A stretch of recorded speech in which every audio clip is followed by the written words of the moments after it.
Minhas amigas e meus amigos, muito boa noite.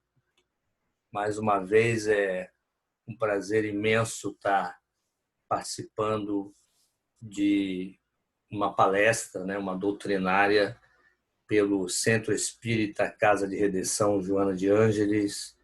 Mais uma vez, obrigado à casa pelo convite. Então, vamos fazer a nossa oração inicial, né? Para que possamos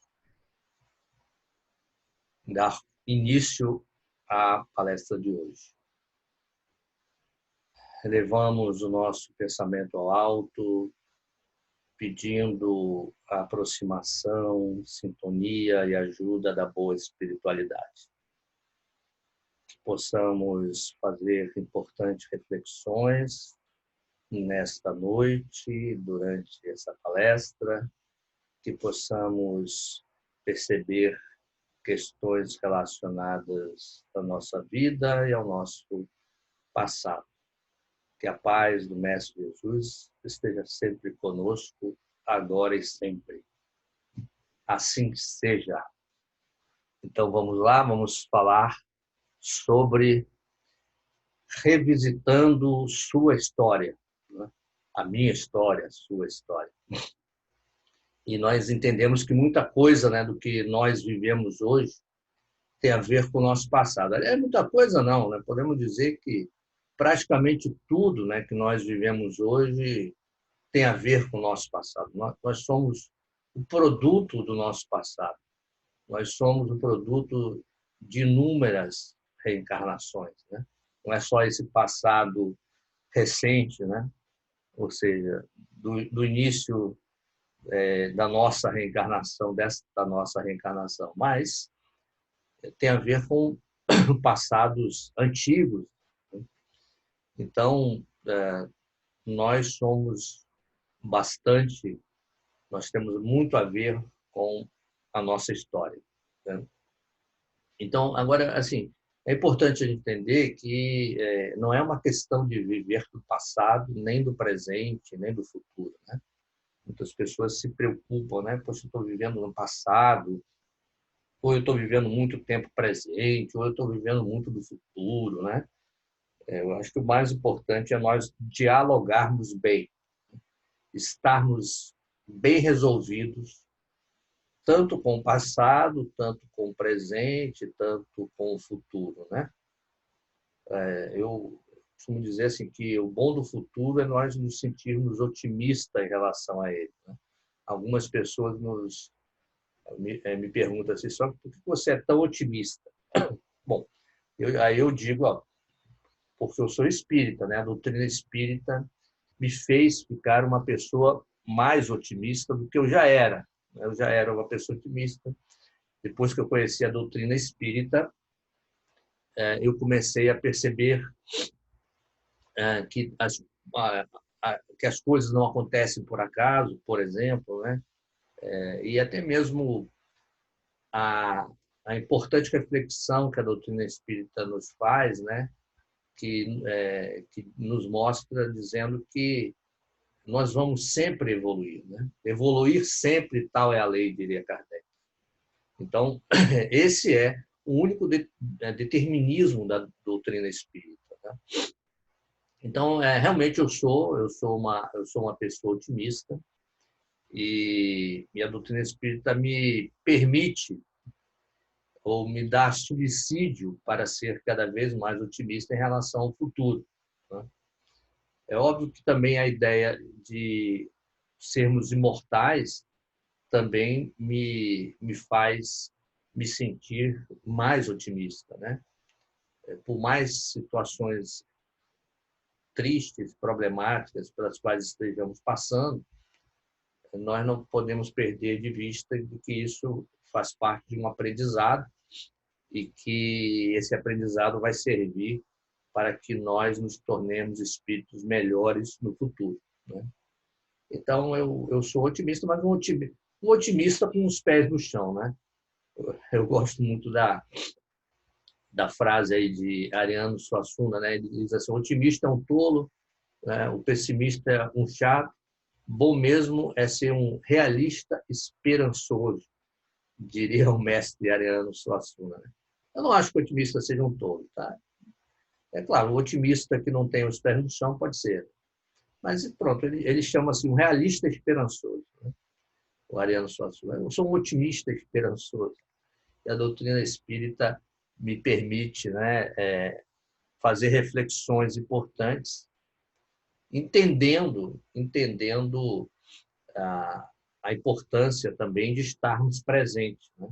Então, quando a gente pensa em tempo, a gente pensa tempo futuro, tempo presente, tempo passado. A palestra é sobre o passado, mas é importante a gente fazer essas reflexões na linha do tempo, né? E o presente talvez seja o tempo mais importante que a gente tem, né? E o mais difícil de mensurar, porque a gente fala alguma coisa, eu estou aqui no presente, pronto, o que eu falei já é passado, né? Mas o que a gente pode entender é que o presente é o momento da ação, né? O futuro a gente pode tentar entender que é o momento do planejamento, né? Ou seja, a gente pode se preparar, né, para o futuro, e isso é o ideal, né? Então, antes de nós reencarnarmos, nós nos preparamos para essa reencarnação, nós planejamos essa reencarnação. Existe um planejamento reencarnatório para cada pessoa, né? As tarefas que viemos fazer, as lições que precisamos aprender, nós fizemos esse planejamento, mas agora é o momento de fazer, de realizar, né? De acontecer, é o momento da ação. Então, é um momento importante, tá? É o momento presente, tá? É claro que também é necessário que a gente tenha uma visão transcendental. Por isso que é importante sempre que a gente tenha uma visão do tempo ao longo da história, né? Não apenas ficar focado no futuro, porque isso pode nos causar ansiedade, né? Ficarmos sempre pensando no que vem, no que vai acontecer, e não colocarmos o pé no chão pode causar medo, ansiedade, né? Também não ficarmos apenas focados no passado, né? Achando que o passado era melhor do que agora, porque isso pode causar tristeza, depressão, alguma coisa assim. E também não totalmente focado no presente, porque às vezes a gente pode ter uma ideia muito imediatista das coisas, né? Do aqui e agora. Olha, se eu estou na matéria e fico focado totalmente no presente, acabo me tornando ou tendo ideias mais materialistas, né? Então, nós temos que ter assim uma ideia maior da transcendência do espírito, da jornada do espírito, né? Então, não ser imediatista, mas estar presente, né? Estar aqui no mundo, estar presente neste mundo, entendendo que somos um ser transcendental, né? Não não iniciamos a nossa jornada no berço e também não vamos terminar no túmulo. Nós temos uma história muito mais completa e muito mais complexa. Então, por exemplo, neste momento podemos tomar a ação de revisitar a nossa história, o nosso passado, né? Como eu já disse antes, nós somos o produto da nossa história. Nós somos aquilo que vivemos, experimentamos, vivenciamos no passado, seja esse passado recente dos últimos anos, né? Ou seja, o passado dessa reencarnação, e sendo o passado de outras vidas. Ah, Sócrates, mas as outras vidas eu não me lembro, né? Eu nem sei o que aconteceu. Como é que você fica falando que o passado de outras vidas é importante, né? Se eu não tenho recordações, né? Eu não sei nem quais são as lições aprendidas, os erros cometidos, né? Mas assim, não está na nossa mente de uma maneira objetiva, mas no nosso inconsciente, no fundo do nosso ser, nós carregamos os grandes aprendizados. Está em nós, né? Por isso que é importante, quando a gente fala em revisitar nossa história, é importante a gente entender que isso é um processo de autoconhecimento, né? Não apenas buscar entender o que somos nós, mas tentar entender o que o nosso passado tem a dizer sobre o nosso presente que pode impactar no nosso futuro. Tá? Nós não podemos, obviamente, ficar presos e reféns do passado. Tá? Não é isso, né? Não é sobre isso essa palestra, né? Mas assim, é importante a gente tirar preciosas lições do passado, mas também entender que, embora a gente não queira e não seja objetivo de ficar refém do passado, muitas vezes nós somos, né? Sem nos darmos conta. Então, assim, é muito provável que muitas limitações que nós tenhamos nessa encarnação têm a ver com questões do passado, né? E aí eu não estou dizendo apenas, obviamente, do passado dessa reencarnação, mas do passado de outras reencarnações. Uma vez eu ainda aluno, né, de um curso de neurolinguística, hoje eu sou instrutor de neurolinguística, facilitador de vários cursos, mas eu ainda na fase de aluno de neurolinguística, eu usando uma técnica, né, orientado obviamente pelo instrutor, uma técnica que é chamada de linha do tempo, né?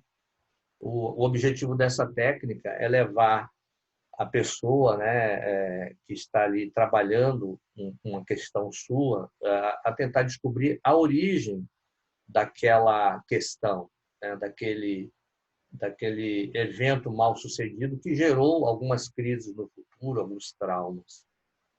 Então, é uma técnica bem interessante, a pessoa localiza por ela mesma objetivamente no chão, né, enfim, no espaço, a sua linha do tempo, e a gente vai utilizando, obviamente, ferramentas de neurolinguística e pedindo para que ela dê passos para trás, né? E nesses passos para trás, ela vai regredindo. É como se fosse uma regressão de memória, mas uma regressão consciente. A pessoa está consciente, né? E aí eu perguntava para essa jovem senhora se era ali que ela tinha começado aquele trauma, aquele processo. Aí ela e assim a própria pessoa que vai identificando, né, o dia, né, o ano, enfim, a idade dela, e ela vai dizendo, olha, aí eu levei ela até mais ou menos uns 20 e poucos anos, ela percebeu que ali era uma questão, um evento que estava relacionado com aquele problema dela, e se emocionou e tal. A gente usa abordagens também para que ela se sinta fortalecida ali, né?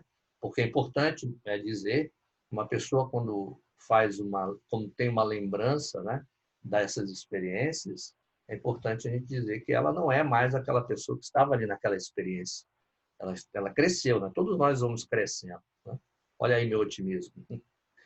E então assim, aí ela identificava quando tinha uns 20 e poucos anos, depois eu levei ela na fase de adolescência, identificou que ali também tinha uma questão relacionada a um problema dela, né? Levei na fase que ela era criança, identificou um outro evento importante, que esses eventos vão contribuindo, né, para formar um problema maior, um trauma, né? Alguma coisa com esse significado, né? E aí chegou um determinado momento que ela parou assim de dizer, mas continuou seguindo para trás, né? E aí ela voltou ainda já numa figura adulta, né? E se emocionou demais e ela identificou, olha só que está aqui é a origem do problema, né? E aí, enfim, ela aparentemente, né, resolveu isso de uma certa forma, entendeu o seu processo, né? Eu levei ela de volta ao estado original. E aí, no final de tudo, ela falou, Sócrates, ela me perguntou, né, Sócrates, o que aconteceu? Aí eu fiquei assim meio instigado, né? Eu pensei que eu tinha conduzido a atividade de uma maneira correta, né? Eu disse, olha, te levei a determinados estágios da sua vida, né? Nessa vida aí, você chegou aparentemente numa vida anterior, E naquela vida anterior você acabou identificando a origem do trauma, né? E, enfim, resolvendo aparentemente. Ela falou, não, mas isso eu achei ótimo, achei excelente, obrigado pela condução, foi ótimo, eu estou muito melhor. O que eu estou perguntando é, como é que eu estava criança e depois eu fui andando para trás e me vi como uma adulta? Aí eu disse, você voltou a uma vida anterior. Aí ela me falou uma coisa interessante. Ela disse, Sócrates, eu não acredito nisso. Né? Mas eu não acredito em quê? Em vida anterior. Eu não acredito em reencarnação. Né? E aí, a partir desse evento, me veio mais claro. Né? Claro que eu expliquei para ela, né? Ela não era espírita, nem reencarnacionista, não entendia. Eu expliquei para ela que é algo que vem na minha mente o tempo todo quando as pessoas não conseguem identificar muito bem a sua história, os seus problemas, né? Assim, a reencarnação ela não é uma crença, a reencarnação ela é uma lei. Né? Então, acreditando ou não em reencarnação, ela existe. Então, quando nós falamos do passado, nós não podemos estar atrelado a apenas uma vida. Isso não significa que todos os problemas precisam ser resolvidos dessa forma, ou seja, ter uma lembrança, uma memória de uma vida passada, né? Fazer uma terapia de vida passada. Não. Mesmo problemas acontecidos no passado, traumas acontecidos em outras vidas, pode ser resolvido numa terapia sem precisar fazer uma terapia de vida passada. Tá? Mas é importante e quanto mais preparado podemos estar para entender que a vida não é uma só, que a vida ultrapassa os limites da fronteira de uma única existência, né? Nós podemos estar preparados para resolver essas questões, né? Então, é verdade, né? Muitos eventos que acontecem conosco, que nós não conseguimos nem entender por que aquilo acontece, não estão exatamente localizados nessa reencarnação. Então, reencarnação anteriores, né? Isso não significa que nós não possamos resolvê-la. Pelo contrário, né? É importante que a gente resolva. Né? Senão, a gente tem alguns amigos espíritas que têm esse tipo de... Eu chamo de crenças limitantes, a gente vai falar um pouco sobre crenças limitantes, né? Mas, assim, alguns amigos espíritas têm crenças limitantes desse tipo. Eu já estou com esse problema há tantas encarnações, não é nessa que eu vou resolver. Claro que pode ser nessa. E deve ser nessa. Né? Se a gente começa a identificar... O primeiro passo para a gente identificar um trauma, um problema, né? Alguma coisa que nos limita, é a gente ter conhecimento disso. Né? Então, quando a gente começa a ter conhecimento de um problema nosso, né? Trazendo para o nosso consciente, racionalizando sobre aquela questão, é o primeiro passo da gente buscar resolver. Porque o pior é a gente não saber nem que existe. Né? Às vezes todo mundo sabe, mas menos você. Então, o primeiro passo é a gente saber, né? Saber que existe um problema. Então, essa é a reencarnação para resolvermos todos os problemas que chegarem para a gente. Né? Vamos agora. Se não der tempo, não tem problema. Tem outras encarnações pela frente, mas por que deixar para amanhã o que nós podemos fazer agora? Né? Uma outra crença limitante que eu vejo aí de uma maneira geral, de amigos cristãos, né? Ou seja, católicos, espíritas, protestantes, evangélicos, né? Que algumas pessoas dizem assim, mas as lições que Jesus veio nos dizer, veio nos dar, porque Jesus é um orientador moral, né, da civilização, as lições que ele veio nos dar são lições para espíritos superiores, né, espíritos mais elevados. Eu digo não. Né? As lições que Jesus veio nos trazer são lições de um espírito superior, né, para nós que não somos espíritos superiores, mas as lições são para nós. Né? Então, nós devemos e podemos dar conta dessas lições, tá? Porque nós estamos repetindo mais ou menos isso há 2000 anos, né? E a gente acaba não evoluindo muito em relação às questões morais que Jesus nos traz, né? Então, é importante que a gente tenha esse tipo de entendimento. Eu falei um pouco sobre crenças limitantes, né? E é um termo que a gente usa muito dentro da neurolinguística, que crença na neurolinguística não tem exatamente a ver, não tem exatamente a ver com, aliás, não tem nada a ver com religião, tá? Crenças dentro da neurolinguística, da programação neurolinguística, significa que é um conjunto de convicções, né, que nós temos, né, durante a vida. Existem essas crenças que são positivas, que são crenças que nós usamos no nosso dia a dia, valores que nós nos apoiamos, tá? E existem aquelas crenças que nós chamamos de crenças limitantes, que são aí também um conjunto de convicções que limitam a nossa atuação no presente, né? Nós somos meio que limitados pelo raio que a nossa crença permite, né? Então, o conjunto dessas convicções, ou seja, nossas crenças, elas limitam o nosso raio de ação, né? E todos nós temos uma enorme chance de termos crenças limitantes.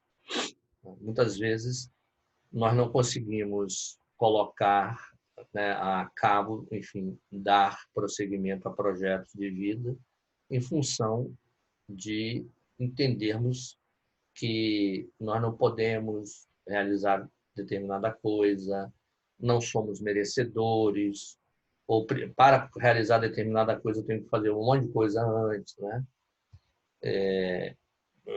Recentemente, agora alguns eventos acabam quebrando crenças limitantes, né?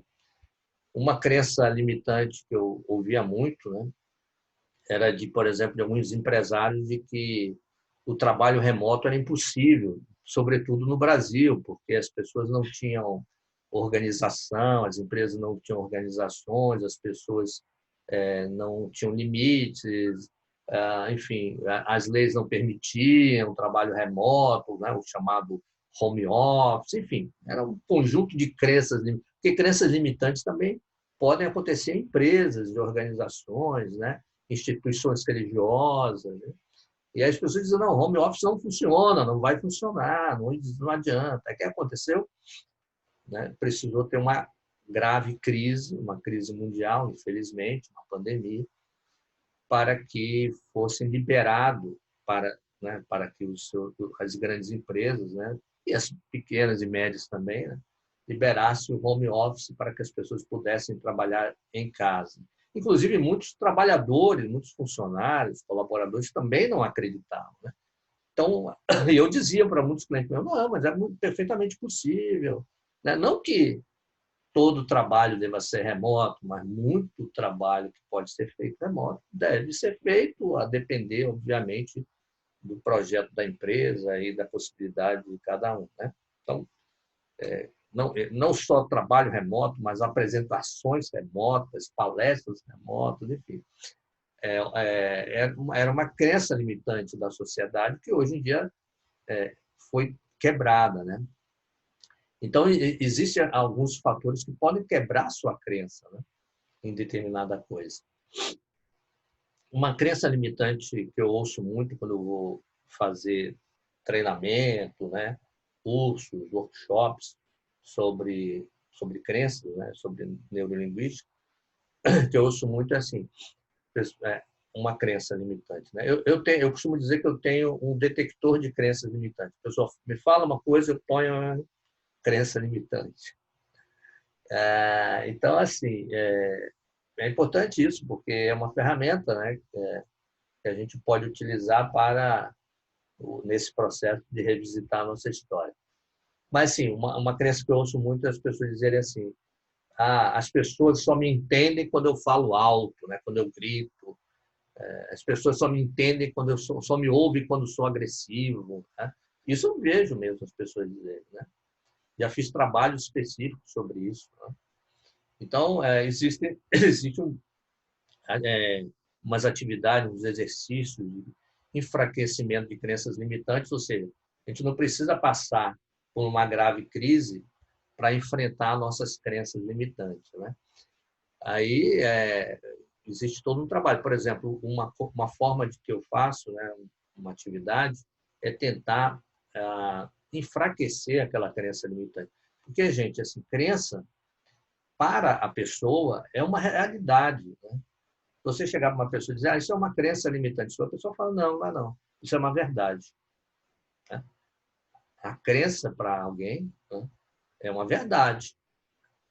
E muitas vezes, como eu já disse antes, são verdades positivas. Né? Por exemplo, eu tenho uma crença positiva. Né? Eu acho, a minha crença é a humanidade vai sempre prosperar. Né? É uma crença positiva, uma crença que muita gente tem, é uma crença que eu me apoio na doutrina espírita. Né? A humanidade vai sempre prosperar. Né? É uma crença positiva, porque me ajuda a entender que, por pior que esteja o cenário atual, isso vai fazer sentido lá na frente. Né? Então, crenças positivas são importantes. E para os outros, as pessoas podem pensar assim, sobretudo quem não foi espírita, isso é uma crença do Sócrates. Né? E eu vou dizer, não, para mim é uma verdade. Né? Para mim é uma verdade. Tá? Agora, existem crenças limitantes. Né? E que para a pessoa que está com a crença limitante, por exemplo, muitas pessoas que eu vejo, assim, alguns líderes, né, que na verdade ainda não são líderes, né? Porque líder não precisa ser agressivo. Né? Líder não pode ser agressivo nem passivo. Né? Líder precisa ser assertivo. Né? Ou seja, dizer aquilo que ela quer dizer, né? Falar aquilo que ela precisa falar, colocar o seu ponto de vista, a sua opinião, mas respeitando o ponto de vista e a opinião do outro. Né? Isso é ser assertivo. Né? É o ganha-ganha. Mas, assim, muitas pessoas em posições de liderança, mas não são líderes, né? Em posições de chefia, dizem assim, não, eu preciso ser agressivo, eu preciso gritar, porque aqui esse rebanho, ainda fala assim, esse rebanho não me ouve não e tal. Né? Mas eu tonho, crenças limitantes. Para mim é crença limitante. Né? Então, a maioria dos nossos objetivos, né, de vida, dos nossos projetos de vida, eles podem estar sendo minados, eles podem estar sendo mal executados, né? Pode ter problemas para a gente seguir adiante em função de uma crença limitante. E aí eu não estou falando apenas de questões profissionais, mas também de relacionamento. Né? Uma vez eu estava falando sobre algo parecido sobre isso numa palestra espírita, e aí no final da palestra, eu já contei isso algumas vezes, né? Pelo menos presencialmente eu já contei em algumas palestras minhas, eu não me lembro se contei isso online, né? Mas assim, aí eu terminei a palestra, uma menina disse assim, só que eu já sei qual é o meu problema. Né? Porque a gente estava falando sobre relacionamentos, né? E eu estava falando sobre, assim, há sempre um aprendizado no relacionamento. E os relacionamentos, e os tipos de relacionamentos que vêm, que vão e que se tornam muito parecidos, né? Deve ser entendido como um processo de aprendizado. Né? Ou seja, os eventos que vêm se repetindo na nossa vida, eles precisam ser aprendidos. A gente precisa ter uma lição daqueles eventos, né? Dos eventos negativos que eu estava falando. E aí estava falando também sobre relacionamento. E no final, uma jovem me falou, só que eu já sei o que eu tenho. O que você tem? E eu queria que ela me disse, eu queria que você me ajudasse. Bom, dentro do possível, né? Ela me disse assim, Sócrates, eu acho que eu tenho o dedo podre. Aí eu eu não entendi ainda a expressão, né? Eu falei, mas eu não sou dermatologista, né? Eu não sou médico, não sei se eu posso lhe ajudar. Ela deu uma risada e disse, não, eu estou dizendo assim, eu tenho um dedo podre para relacionamentos, eu só encontro homem que não presta, ela me disse. Aí veio na minha mente, tonho, crença limitante, né? Porque, assim, como eu já disse antes, uma desvantagem da crença limitante é que ela vai colocar numa determinada área mental sua apenas as coisas que fortalecem aquela crença. Então, se a crença dela é para mim só serve, que é o que ela quis me dizer isso, para mim só serve homens que não estão preparados para um relacionamento bom. Então, ela só, dentro da área dela, ela só buscava esses homens. Né? Não, ela não conseguia enxergar pessoas, como ela mesmo disse, que prestassem. Né? Ou seja, pessoas que estavam prontas para um relacionamento verdadeiro. Aí eu conversei isso com ela. Olha, você precisa quebrar essa sua crença limitante. Né? Ninguém está apenas preparado para relacionamentos com isso. Pelo contrário, nós vivenciamos essa experiência reencarnatória para termos relacionamentos positivos. Né? E isso é uma maneira da gente quebrar nossas crenças limitantes, a gente enfraquecer elas. Né? Então, eu tenho algumas atividades de enfraquecimento de crenças limitantes. Para essa jovem, eu disse essas coisas, né? E para aquelas pessoas que dizem assim, como, poxa, as pessoas só me entendem quando eu sou agressivo. Né? Aí eu digo assim, olha, eu conheço pessoas que se fazem se entender muito bem e são extremamente tranquilas, né, harmônicas nas suas comunicações, relacionamentos, assertivas. Né? Então, assim, quando a gente contradiz uma pessoa com crença limitante, claro que o normal de uma pessoa, né, é se defender. Né? Mas como a gente está num exercício, né, numa atividade, eu vou enfraquecendo ela. O importante é que uma outra pessoa busque enfraquecer.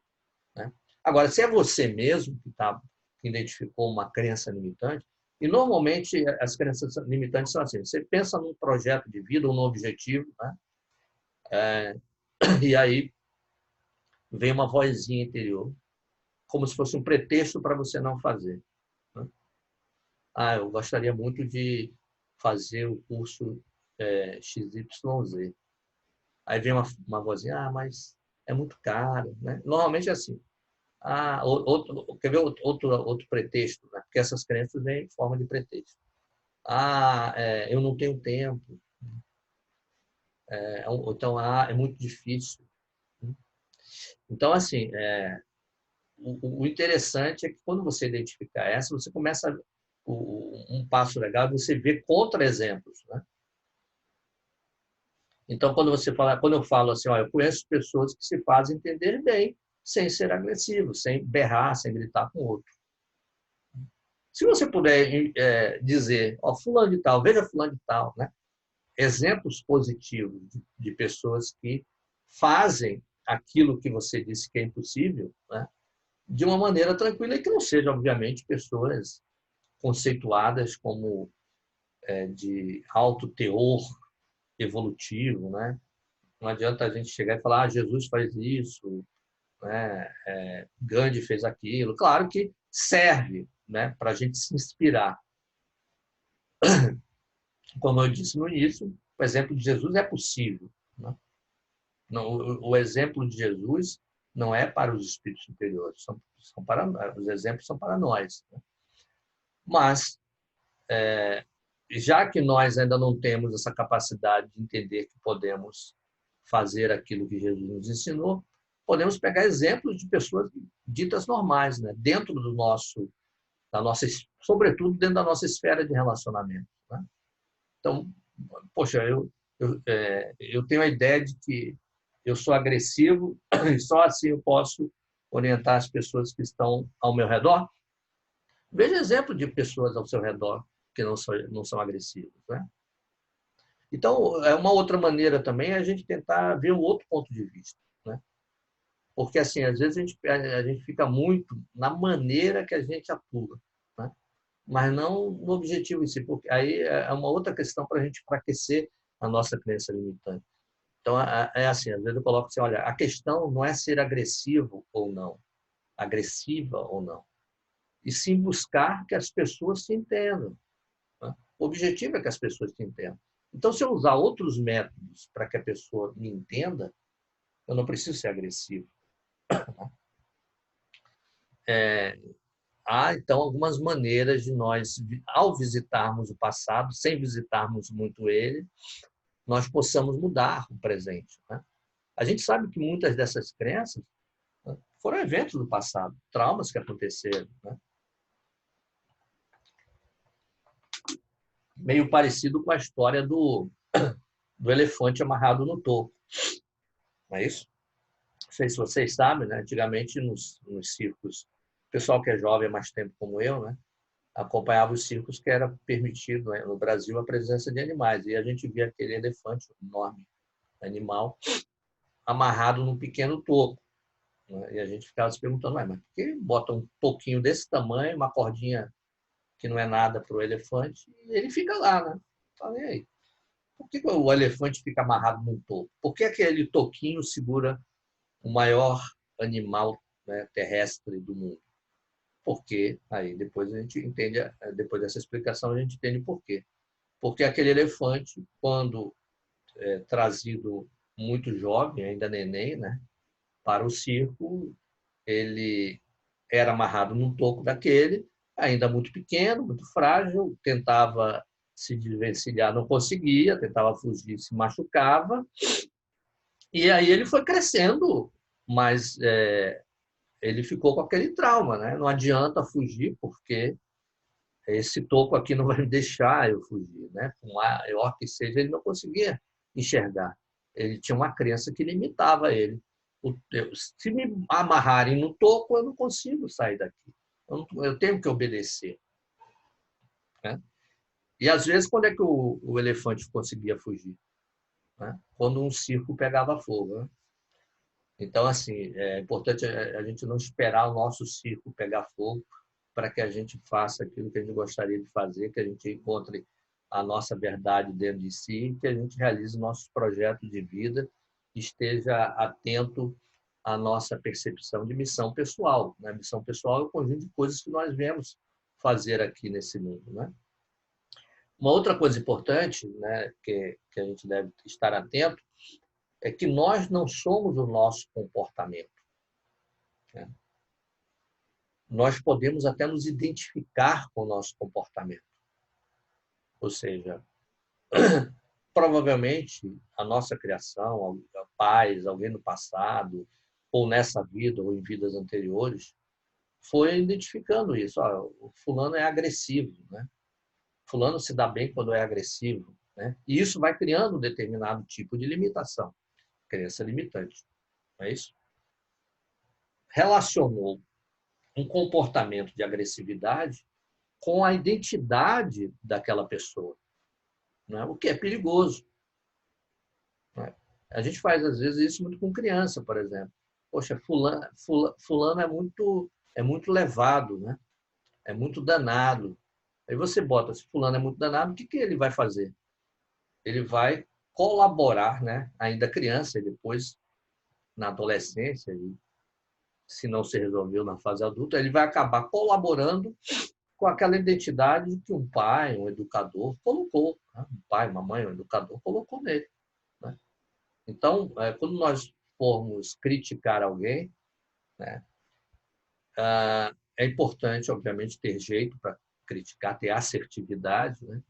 Mas é importante que a gente dê a entender àquela pessoa que nós estamos criticando o comportamento, né? Nós estamos falando sobre o comportamento, não sobre o ser em si, né? Então, provavelmente, uma pessoa que se acha muito agressiva é porque foi colocado para ela que ela era uma pessoa agressiva. Mas, na verdade, nós não somos agressivos, né? Não existe a identidade, o ser agressivo.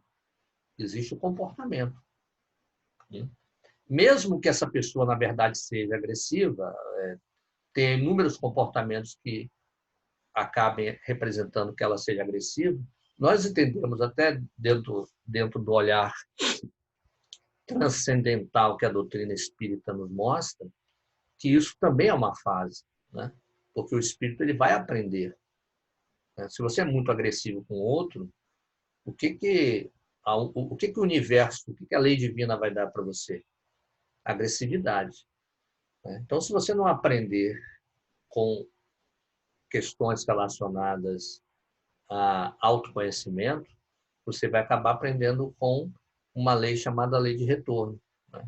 A vida vai te dar agressividade e até um determinado momento você não vai aguentar tanta agressividade e vai acabar olhando, tentando perceber o que está acontecendo. Né? Então, é importante quando a gente for pensar, eu tenho um comportamento agressivo. Não, eu sou uma pessoa agressiva. Não, eu não sou uma pessoa agressiva. E um dos meus comportamentos, e às vezes, em determinados momentos, eu sou agressivo. Quando a gente pensa dessa maneira, a gente pode perceber assim, poxa, eu posso mudar. O comportamento é muito mais fácil de mudar do que a identidade da pessoa. Né? Então, é importante que a gente tente pensar sobre isso. Né? Se eu identifico uma limitação minha, eu tentar trazer essa limitação para o comportamento em si, e não como uma identificação minha. Né? Isso é uma ressignificação nossa que nós podemos ter. Né?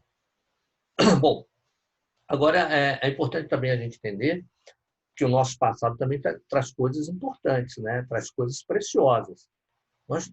Nós temos muitos bons aprendizados no passado. Não são só traumas, né?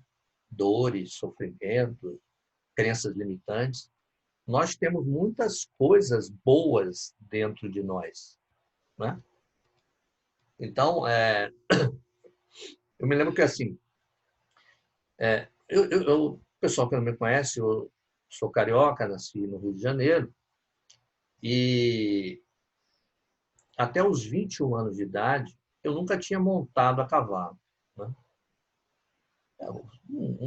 Eu sempre fui, né, um rapaz, né, criança, jovem rapaz, da cidade. Né? Então, né, no Rio, quem conhece o Rio de Janeiro, assim, não tem muito espaço para isso, a não ser que você vá numa hípica, por exemplo, né, fazer o esporte. Nunca tinha montado a cavalo. Aí eu vim para a Bahia, mais ou menos com uns 21 anos de idade. Eu fui num sítio, uma fazenda, na verdade, de um pai de uma amiga nossa. E aí ele me convidou, fazenda belíssima, campos belíssimos para andar de cavalo. Né? E aí o pai dessa nossa amiga, me convidou. Só que você quer andar de cavalo comigo? Né? Eu disse, ótimo. Só tem um problema. Ele, qual é o problema? Eu nunca andei a cavalo. Aí ele não acreditou. Como assim, né? Ele, obviamente, era criado em fazenda, né?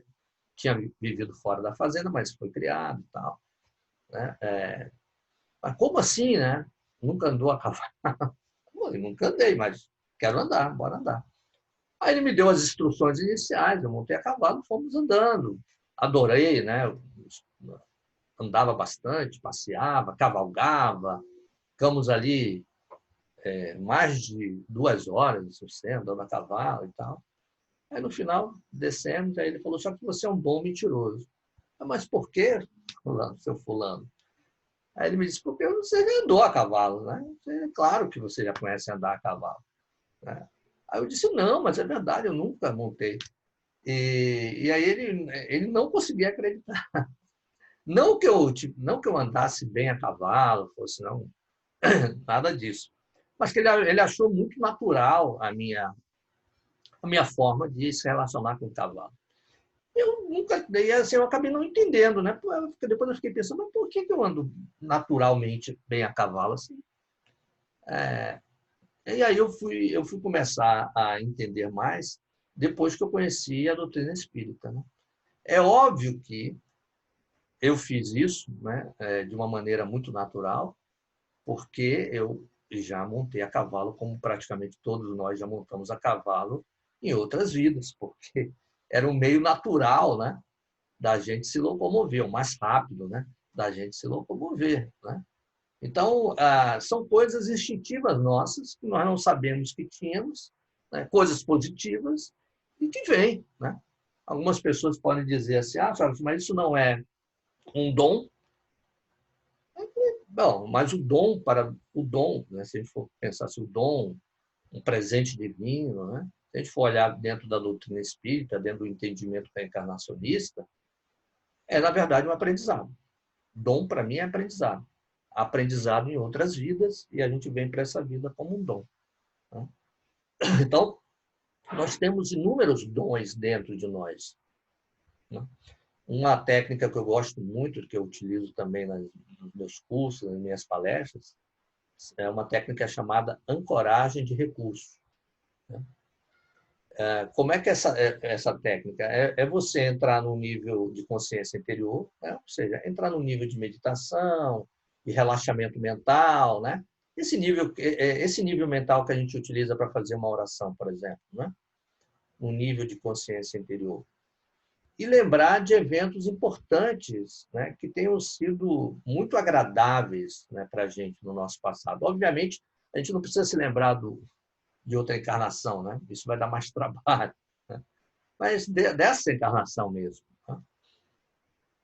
E, assim, a gente fazer um gesto objetivo quando a gente estivesse no auge dessa lembrança. Por exemplo, eu vou agora entrar, eu vou dar uma meditada no relaxamento mental, né, e me lembrar, não sei, de uma apresentação na faculdade ou na escola que eu tive, que eu estava assim, cheio de recursos internos, muito feliz, as pessoas gostaram muito dessa apresentação, as pessoas aplaudiram, meu mestre, meu professor me deu uma boa nota, né? Eu me senti muito feliz comigo mesmo.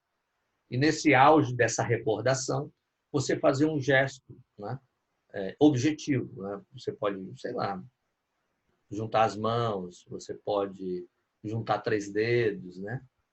E aí você pode também empilhar esses momentos. E você lembra de outro. Porque não necessariamente precisa ser algo que você lembrar sempre de algo parecido.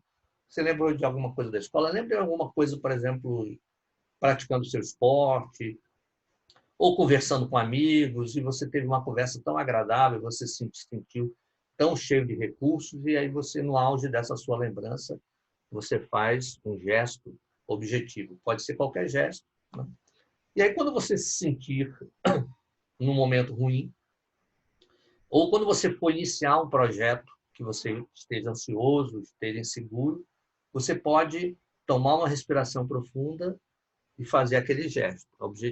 Óbvio que precisa ser o mesmo gesto, porque isso vai fazer com que processos neurológicos, né, e mentais tragam até você aqueles recursos internos de quando você passou por momentos positivos, né? Então, são algumas dicas que nós vamos tendo aí em cursos, seminários, workshops, para que a pessoa também perceba que o nosso passado, a nossa história, ela pode ser usada também de momentos positivos, né? Ela pode ser usada para que a gente possa ter mais assertividade, que a gente possa ter mais objetividade na vida, que a gente possa ter uma vida mais harmoniosa, né? Menos ansiosa, né? Nós podemos revisitar a nossa história também em momentos positivos, né? Então, é importante a gente ter esse tipo de consciência e entendimento, né? Eu gosto muito de uma frase atribuída não, é dele mesmo, tá? A gente lê nos Minutos de Sabedoria de Pastorino, que diz assim: somos escravos do ontem, mas senhores do nosso amanhã.